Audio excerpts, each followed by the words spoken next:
soo dhawaada saaxiibayaal magaalada muqdisho maanta waxaa la filayaa inuu ka furmo shir u dhaxeeya dowladda federaalka ee Soomaaliya iyo xubno ka tirsan mucaaradka dowladda gaar ahaan golaha mustaqbalka Soomaaliyeed oo ay ku jiraan madaxweynayaasha Puntland iyo Jubaland.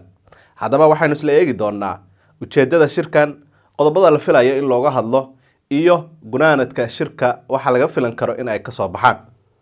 Haddii aynu ku hormarno ujeedada shirkan ayaa la sheegay inuu salku ku hayo 4 qodob oo waaweyn. Shirkan ayaa la sheegay inuu salku ku hayo 4 qodob oo waaweyn. Ka tashiga hanaanka doorashooyinka dalka, iyadoo ay taagan tahay dood ku saabsan nooca doorasho ee la qabanayo, qof iyo cod, mid dadbanba mise hanaan kale lagu heshiiyey, ayaa qodobkan ka dhigaya midka ugu horeeya ee la filayo shirkan in looga hadlo. Xiriirka dowladda dhexe iyo dowlad goboleedyada isaguna waa mid muhiim ah qodobkaas, waxaana la filayaa in looga hadli doono shirkan gaar ahaan cabashooyinka ka imaanaya qaar ka mid ah maamul goboleedyada oo ku saabsan awood qaybsiga iyo wada tashiga. Qodobka saddexaad ee shirkan la filayo in looga hadlo ayaa ka mid ah arrimaha amniga iyo la dagaalanka al-shabaab ayaa ah qodobka saddexaad ee la filayo in looga hadlo shirkan maanta ka furmaya magaalada Muqdisho, iyadoo ay doodu tahay sidii loo mideyn lahaa mowqifka siyaasadeed iyo kan military iyo dagaalka ka dhanka ah al-shabaab. Qodobka ugu dambeeya ee la filayo in shirkan looga hadlo ayaa waxa uu noqon karaa dastuurka iyo dib u eegista, kaas oo ah mid aad isha loogu hayo lana filayo in qayb ka yahay wada hadalka shirka ee maanta ka furmaya magaalada Muqdisho.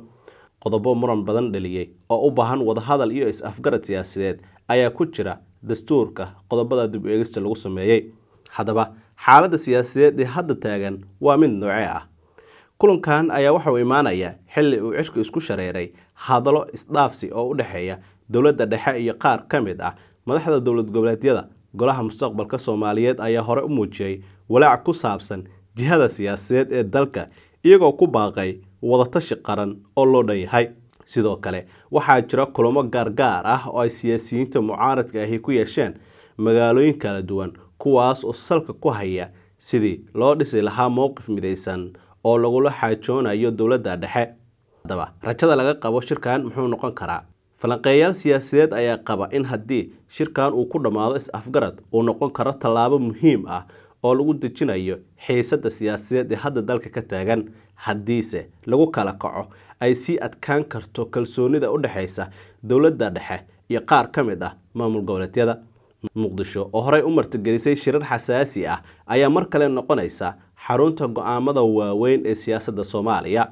Shirkan gabagabadiisa maxaa laga filan karaa?